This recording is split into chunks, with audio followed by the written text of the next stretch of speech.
Let me start by saying that Peter Terry was addicted to heroin. We were friends in college and continued to be after I graduated. Notice that I said I. He dropped out after 2 years of barely cutting it. After I moved out of the dorms and into a small apartment, I didn't see Peter as much. We would talk online every now and then. AIM was king in pre-Facebook years. There was a period where he wasn't online for about 5 weeks straight. I wasn't worried. He was pretty notorious flake and a drug addict, so I assumed he just stopped caring. Then one night, I saw him log on. Before I could initiate a conversation, he sent me a message. "David, man, we need to talk." That was when he told me about the NoEnd House. It got that name because no one had ever reached the final exit. The rules were pretty simple and cliche. Reach the final room of the building and you win $500. There were 9 rooms in all. The house was located outside the city, roughly 4 miles from my house. Apparently, Peter had tried and failed. He was a heroin and who knows what the fuck addict. So I figured the drugs got the best of him and he wigged out a paper ghost or something. He told me it would be too much for anyone, that it was unnatural. I didn't believe him. I told him I would check it out the next night, and no matter how hard he tried to convince me otherwise, $500 sounded too good to be true. I had to go. I set out the following night.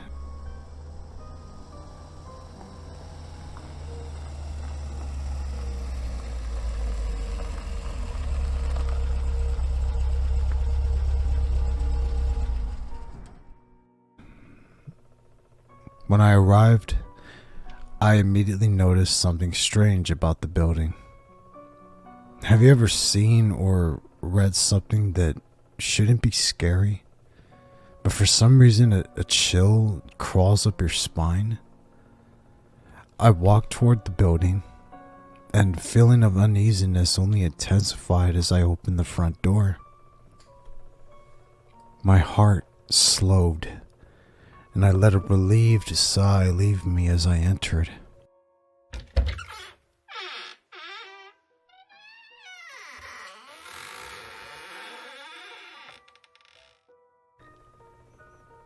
The room looked like a normal hotel lobby decorated for Halloween. A sign was posted in place of a worker. It read, "Room 1, this way. 8 more follow. Reach the end and you win." I chuckled and made my way to the first door.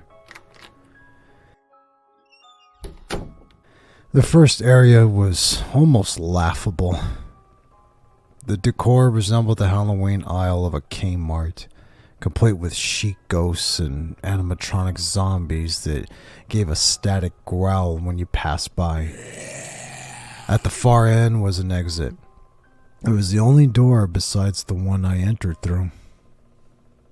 I brushed through the fake spider webs and headed for the second room. I was greeted by fog as I opened the door to room 2. The room definitely upped the ante in terms of technology. Not only was there a fog machine, but a bat hung from the ceiling and flew in a circle. Scary. They seemed to have a Halloween soundtrack that one would find in a 99-cent store on loop somewhere in the room.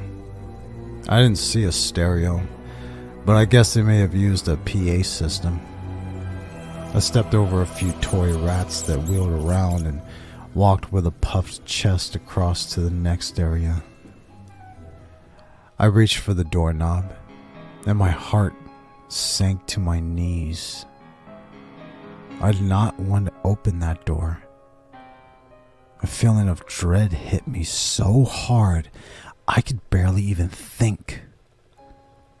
Logic overtook me after a few terrifying moments, and I shook it off and entered the next room.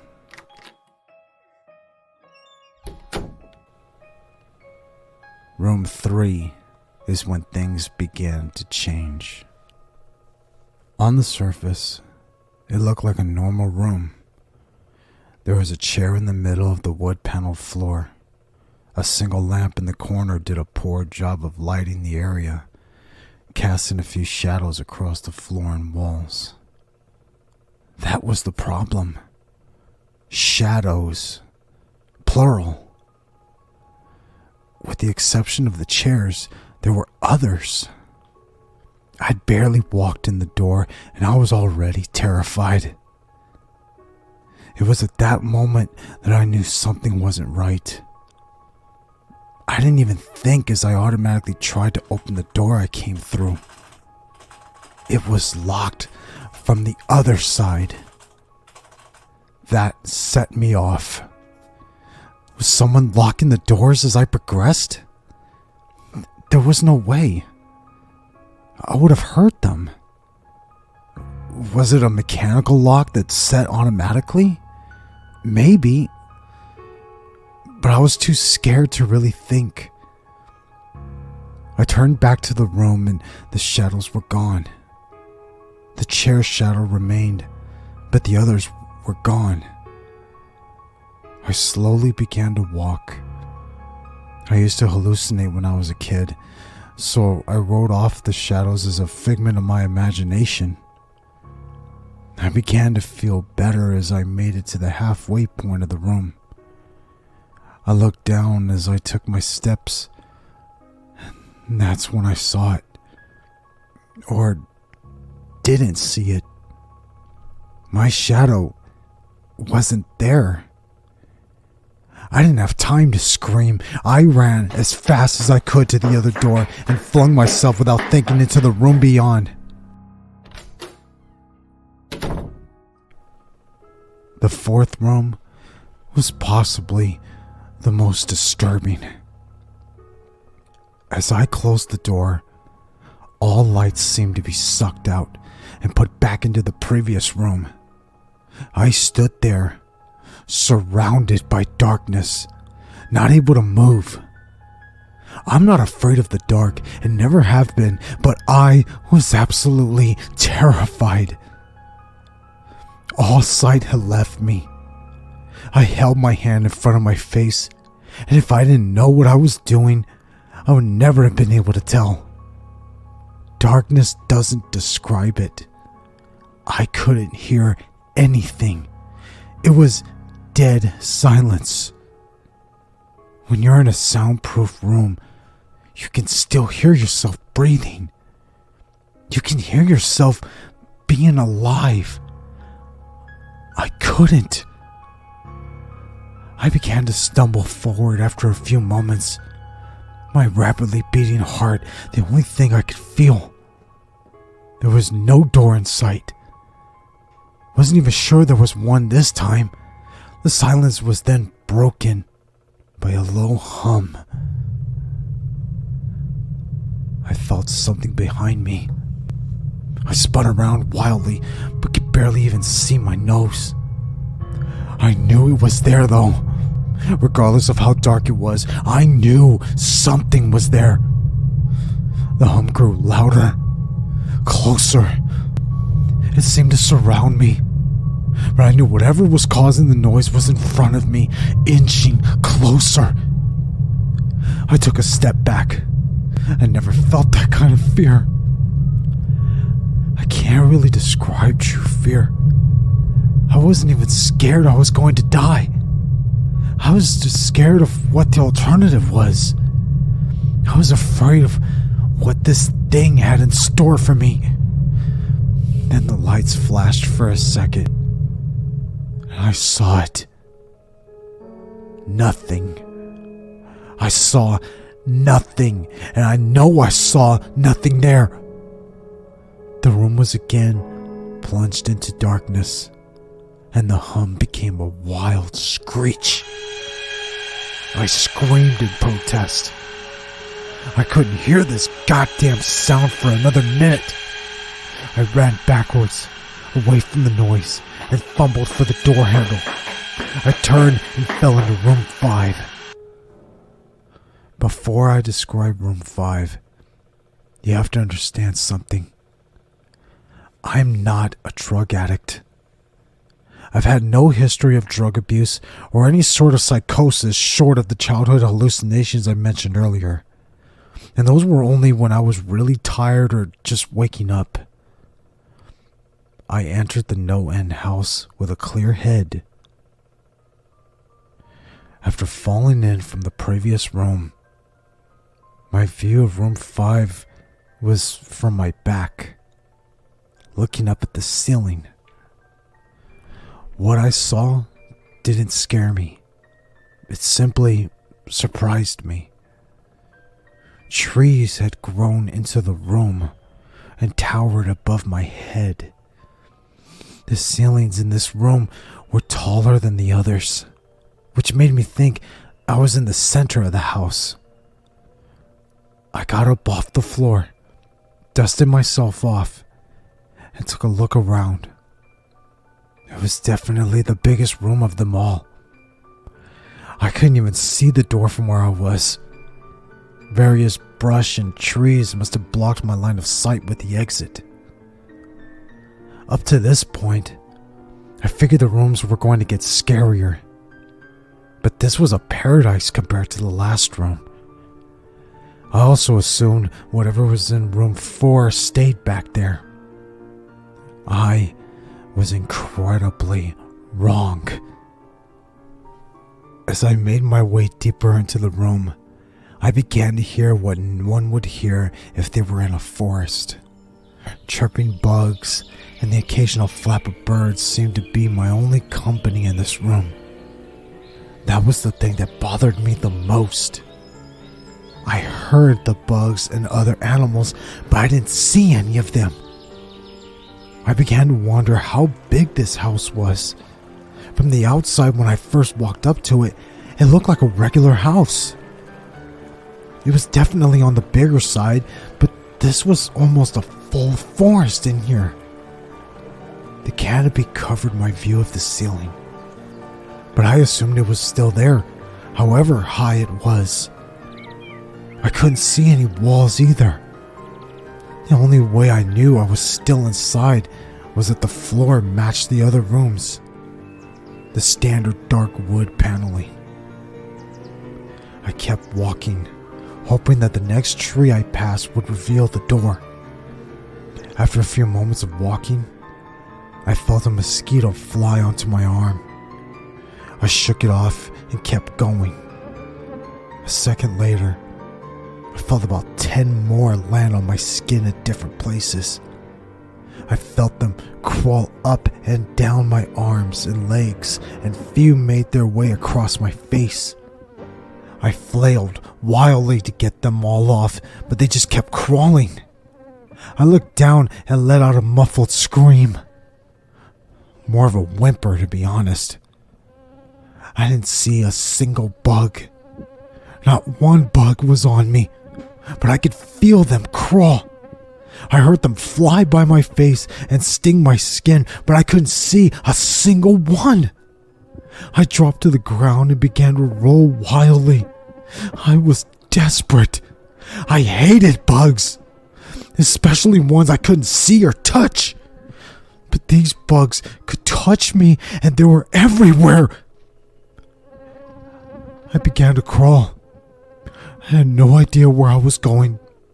The entrance was nowhere in sight, and I still hadn't even seen the exit. So I just crawled, my skin wriggling with the presence of those phantom bugs. After what seemed like hours, I found the door. I grabbed the nearest tree and propped myself up, mindlessly slapping my arms and legs to no avail. I tried to run, but I couldn't. My body was exhausted from crawling and dealing with whatever it was that was on me. I took a few shaky steps toward the door, grabbing each tree on the way for support. It was only a few feet away when I heard it. The low hum from before. It was coming from the next room, and it was deeper. I could almost feel it inside my body, like when you stand next to an amp at a concert. The feeling of the bugs on me lessened as the hum grew louder. As I placed my hand on the doorknob, the bugs were completely gone, but I couldn't bring myself to turn the knob. I knew that if I let it go, the bugs would return, and there was no way I would make it back to room 4. I just stood there, my head pressed against the door marked 6, and my hands shakily grasping the knob. The hum was so loud I could even hear myself pretend to think. There was nothing I could do but move on. Room 6 was next, and room 6 was hell. I closed the door behind me, my eyes held shut and my ears ringing. The hum was surrounding me. As the door clicked into place, the hum was gone. I opened my eyes in surprise, and the door I had shut was gone. It was just a wall now. I looked around in shock. The room was identical to room 3, the same chair and lamp, but with the correct amount of shadows this time. The only real difference was that there was no exit door, and the one I came in through was gone. As I said before, I had no previous issues in terms of mental instability, but at that moment I fell into what I know now was insanity. I didn't scream. I didn't make a sound. At first, I scratched softly. The wall was tough, but I knew the door was there somewhere. I just knew it was. I scratched it where the doorknob was. I clawed at the wall frantically with both hands, my nails being filed down to the skin against the wood. I fell silently to my knees. The only sound in the room, the incessant scratching against the wall. I knew it was there. The door was there. I knew it was just there. I knew if I could just get past this wall. Are you alright? I jumped off the ground and spun in one motion. I leaned against the wall behind me and saw what it was that spoke to me. To this day, I regret ever turning around. There was a little girl. She was wearing a soft white dress that went down to her ankles. She had long blonde hair to the middle of her back and white skin and blue eyes. She was the most frightening thing I had ever seen. And I know that nothing in my life will ever be as unnerving as what I saw in her. While looking at her, I saw something else. Where she stood, I saw what looked like a man's body, only larger than normal and covered in hair. He was naked from head to toe, but his head was not human, and his toes were hooves. It wasn't the devil, but at that moment, it might as well have been. The form had the head of a ram and the snout of a wolf. It was horrifying, and it was synonymous with the little girl in front of me. They were the same form. I can't really describe it, but I saw them at the same time. They shared the same spot in that room, but it was like looking at two separate dimensions. When I saw the girl, I saw the form. And when I saw the form, I saw the girl. I couldn't speak. I could barely even see. My mind was revolting against what it was attempting to process. I'd been scared before in my life, but I'd never been more scared than I was when I was trapped in fourth room. But that was before room 6. I just stood there, staring at whatever it was that spoke to me. There was no exit. I was trapped here with it. And then it spoke again. David, you should have listened. When it spoke, I heard the words of the little girl, but the other form spoke through my mind in a voice I won't attempt to describe. There was no other sound. The voice just kept repeating that sentence over and over in my mind, and I agreed I didn't know what to do. I was slipping into madness. Yet I couldn't take my eyes off of what was in front of me. I dropped to the floor. I thought I had passed out, but the room wouldn't let me. I just wanted it to end. I was on my side, my eyes wide open, and the form staring down at me. Scurrying across the floor in front of me was one of the battery-powered rats from the second room. The house was toying with me. But for some reason, seeing that rat pulled my mind back from whatever depths it was headed, and I looked around the room. I was getting out of there. I was determined to get out of that house and live and never think about this place again. I knew this room was hell, and I wasn't ready to take up a residency. At first, it was just my eyes that moved. I searched the walls for any kind of opening. The room wasn't that big, so it didn't take long to soak up the entire layout. The demon still taunted me, the voice growing louder as the form stayed rooted where it stood. I placed my hand on the floor, lifted myself up to all four, and turned to scan the wall behind me.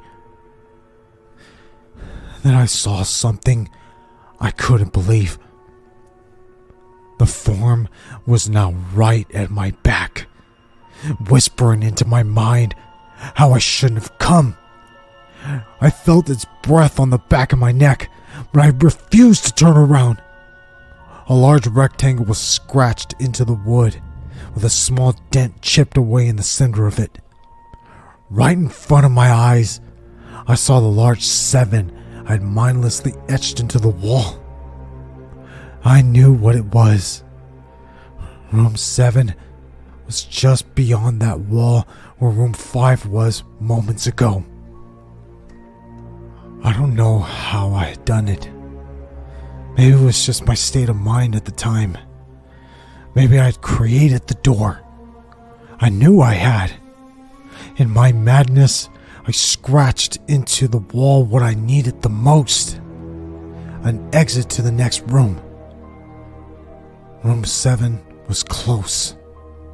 I knew the demon was right behind me, but for some reason, it couldn't touch me. I closed my eyes and placed both my hands on the large 7 in front of me. I pushed as hard as I could. The demon was now screaming in my ear. It told me I was never leaving. It told me that this was the end, but I was going to die. I was going to live there in room 6 with it. I wasn't. I pushed and screamed at the top of my lungs. I knew I was going to push through the wall eventually. I clenched my eyes shut and screamed.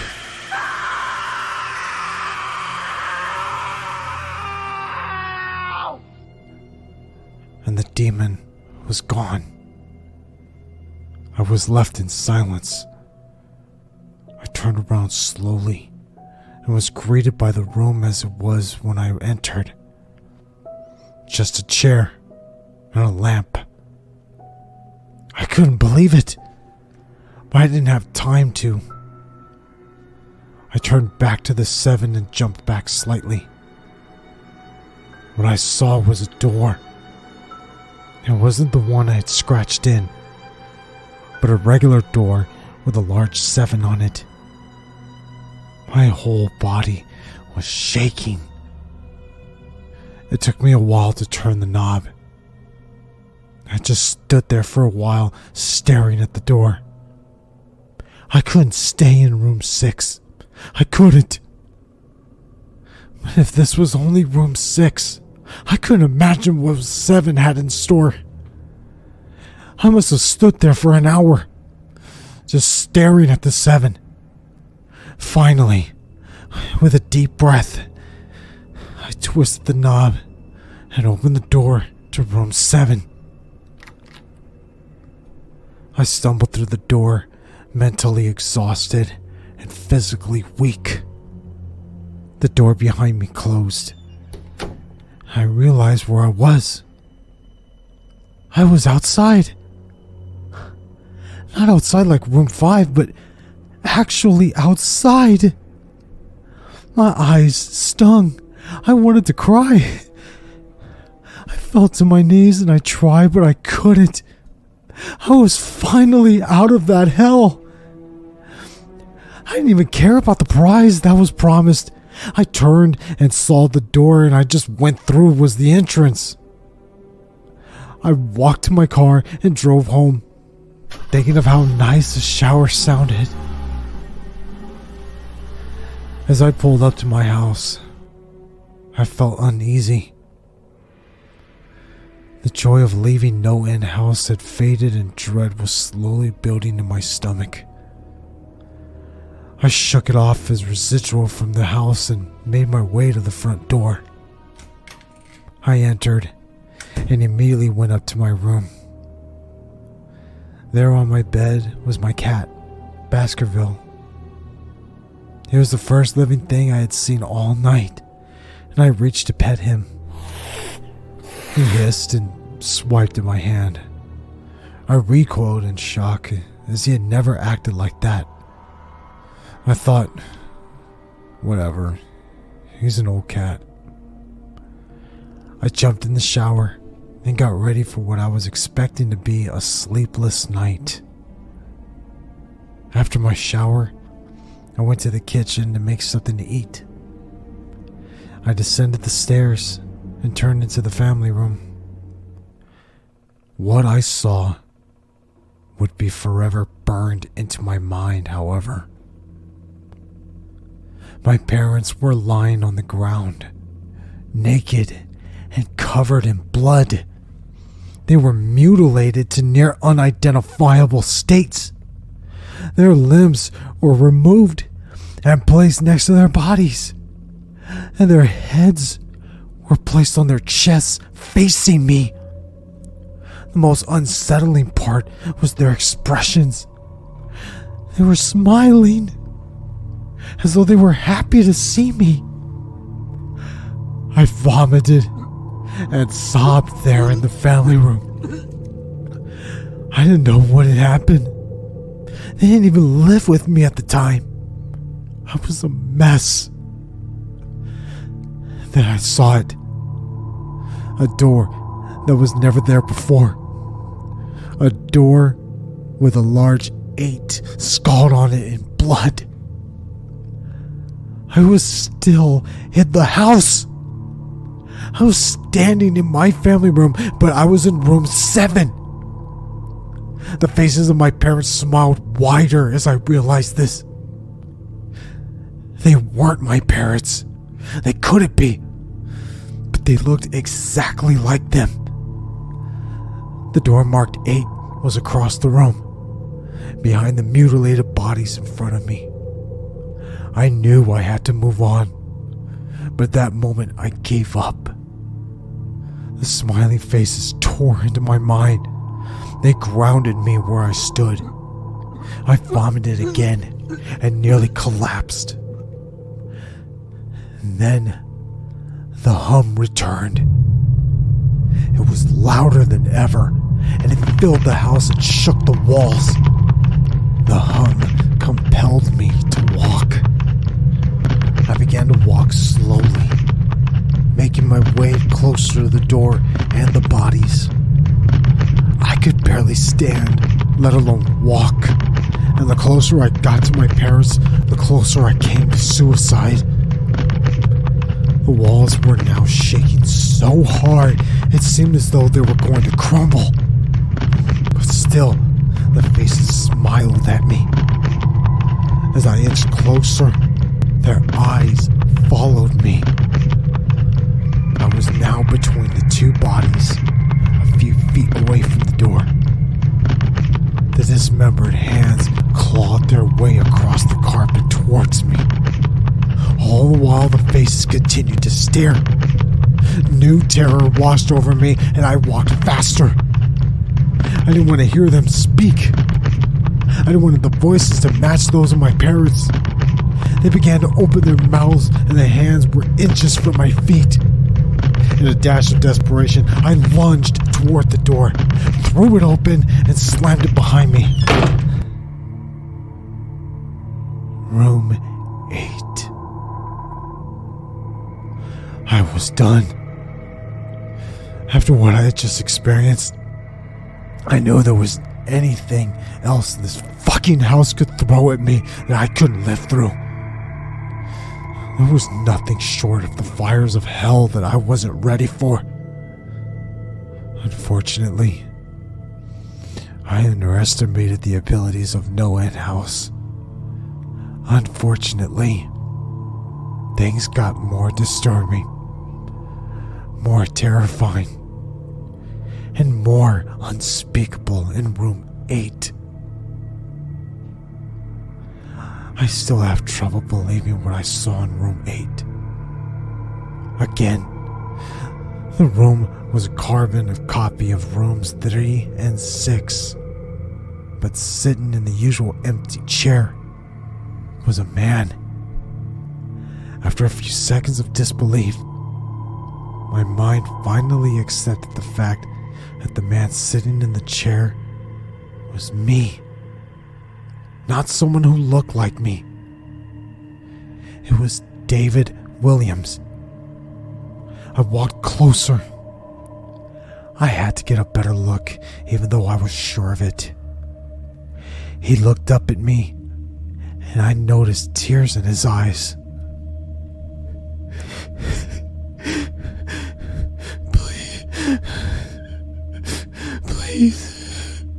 Please, don't do it.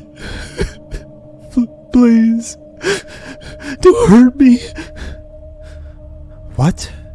I asked. Who are you? I'm not gonna hurt you. Yes, you are. He was sobbing now. You're going to hurt me, and I don't want you to. He sat in the chair with his legs up and began rocking back and forth.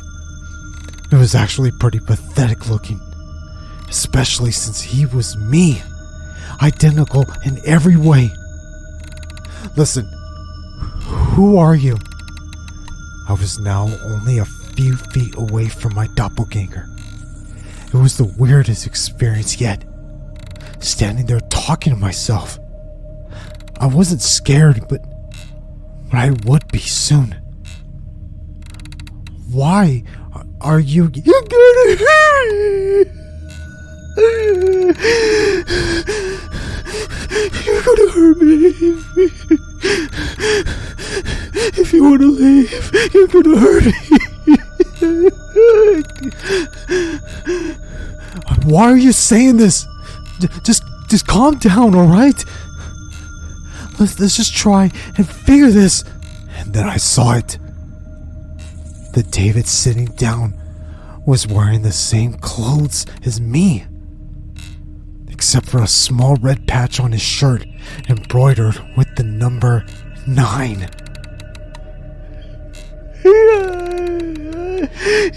You're gonna hurt me.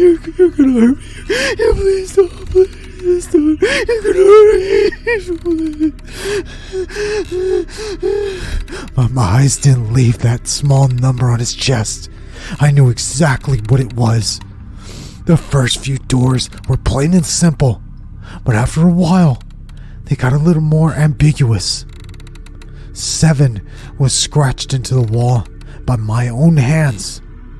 8 was marked in blood above the bodies of my parents.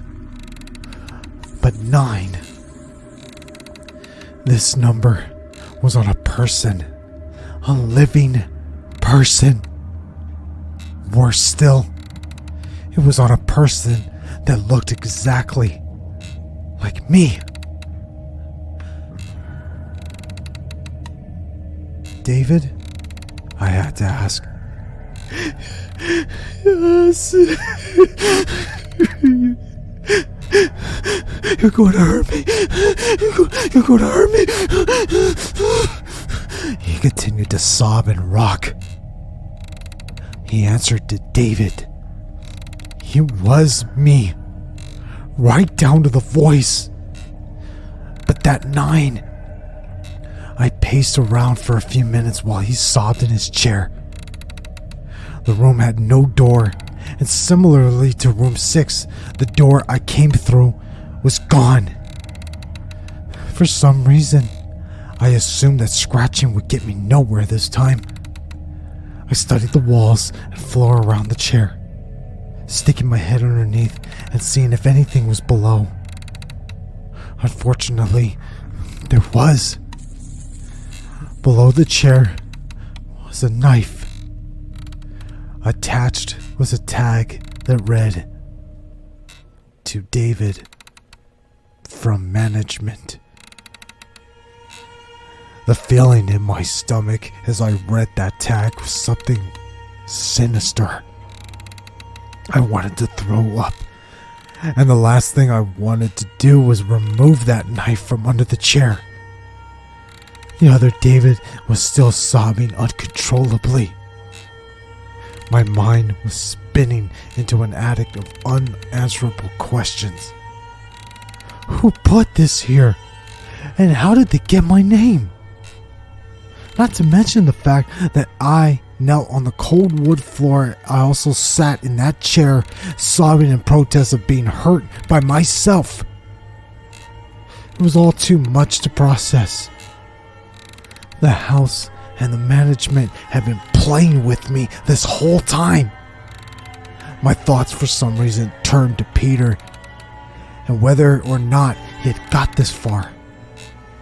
If he did, if he met a Peter Terry sobbing in that very chair, rocking back and forth, I shook those thoughts out of my head. They didn't matter. I took the knife from under the chair, and immediately the other David went quiet. "David," he said in my voice, "what do you think you're going to do?" I lifted myself from the ground and clenched the knife in my hand. I am going to get out of here. David was still sitting in the chair, though he was very calm now. He looked up to me with a slight grin. I couldn't tell if he was going to laugh or strangle me. Slowly, he got up from the chair and stood facing me. It was uncanny. His height and even the way he stood matched mine. I felt the rubber hilt of the knife in my hand and gripped it tighter. I don't know what I was planning on doing with it, but I had a feeling I was going to need it. Now, his voice was slightly deeper than my own. I am going to hurt you. I'm going to hurt you and going to keep you there! I didn't respond. I just lunged and tackled him to the ground. I had mounted him and looked down, knife poised and ready. He looked up at me, terrified. It was like I was looking in a mirror. And then The hum returned, low and distant, though I still felt it deep in my body. David looked up at me as I looked down at myself. The hum was getting louder, and I felt something inside me snap. With one motion, I slammed the knife into the patch on his chest and ripped down. Blackness fell on the room, and I was falling. The darkness around me was like nothing I had experienced up to that point. Room 4 was dark, but it didn't come close to what was completely engulfing me now. I wasn't even sure if I was falling after a while. I felt weightless, covered in dark. Then a deep sadness came over me. I felt lost, depressed, suicidal. The sight of my parents entered my mind. I knew it wasn't real, but I had seen it, and the mind has trouble differentiating between what is real and what isn't. The sadness only deepened. I was in room 9 for what seemed like days. The final room. And that's exactly what it is. The end. NoEnd House had an end, and I had reached it. At that moment, I gave up. I knew I would be in that in-between state forever, accompanied by nothing but darkness.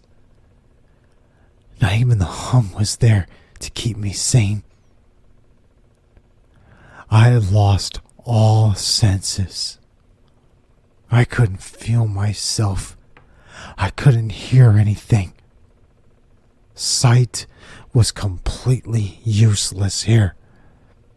I searched for a taste in my mouth and found nothing. I felt disembodied and completely lost. I knew where I was. This was hell. Room 9 was hell. Then it happened. A light. One of those stereotypical lights at the end of the tunnel. I felt ground coming up from below me, and I was standing. After a moment or two of gathering my thoughts and senses, I slowly walked toward the light. As I approached the light, it took form. It was a vertical slit down the side of an unmarked door. I slowly walked through the door and found myself back where I started. The lobby of NoEnd House. It was exactly how I left it. Still empty. Still decorated with childish Halloween decorations. Everything that had happened that night, I was still wary of where I was. After a few moments of normalcy, I looked around the place trying to find anything different. On the desk was a plain white envelope with my name handwritten on it. Immensely curious, yet still cautious, I mustered up the courage to open the envelope. Inside was a letter, again handwritten. David Williams, congratulations. You have made it to the end of NoEnd House. Please accept this prize as a token of great achievement. Yours forever, Management. With the letter were 5 $100 bills. I couldn't stop laughing. I laughed for what seemed like hours. I laughed as I walked out to my car, and laughed as I drove home. I laughed as I pulled into my driveway. I laughed as I opened my front door to my house. And laughed as I saw the small 10 etched into the wood.